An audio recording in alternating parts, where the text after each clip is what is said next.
Everyone, I'm back with one more video. ఇవాళ ఈ video అంటే టమాటా ఎగ్ కర్రీ. బేసిక్గా ఎగ్ కర్రీ అన్న, నీసు కర్రీస్ అన్న చాలా మందికి ఇష్టం ఉంటుంది. అందులో నేను ఒకదాన్నం అనమాట. నాకు ఏదైనా కర్రీ చేసుకోవాలి అనిపిస్తే ఫస్ట్ చేసుకునేది non veg. So let's get started. So ఒక గిన్నె పెట్టుకోండి. గిన్నెలో ఆయిల్ పోసిన తర్వాత ఆనియన్స్ అండ్ అలాగే పచ్చిమిర్చి ఇవి మంచిగా వేగిన తర్వాత ఆరెల్స్ ఇవి వేగుతుండగానే మనము ఒక బిర్యానీ ఆకు, పసుపు, అల్లం వెల్లుల్లి పేస్ట్ ఇవన్నీ వేసుకోవాలి. కర్రీని ఎప్పుడైనా కూడా మీడియం ఫ్లేమ్లోనే చేసుకోండి. అవసరమైతే తప్ప హై ఫ్లేమ్లో కుక్ చేయకపోవడమే మంచిది. మనం అనుకుంటాం కానీ సిమ్లో కుక్ చేసిన కర్రీస్, మీడియం ఫ్లేమ్లో కుక్ చేసిన కర్రీస్ చాలా టేస్టీగా ఉంటాయి.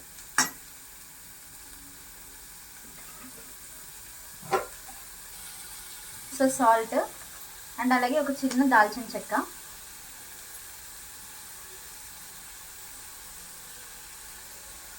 ఒక యాలక్కాయ,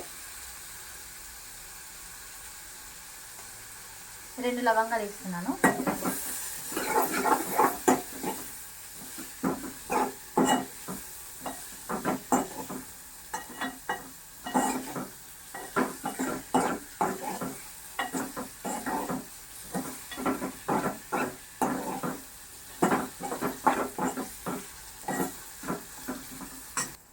సో ఇప్పుడు దీంట్లోకి టమాటోస్ కట్ చేసుకునే ఉంటాయి కదా, అవి వేసుకోండి.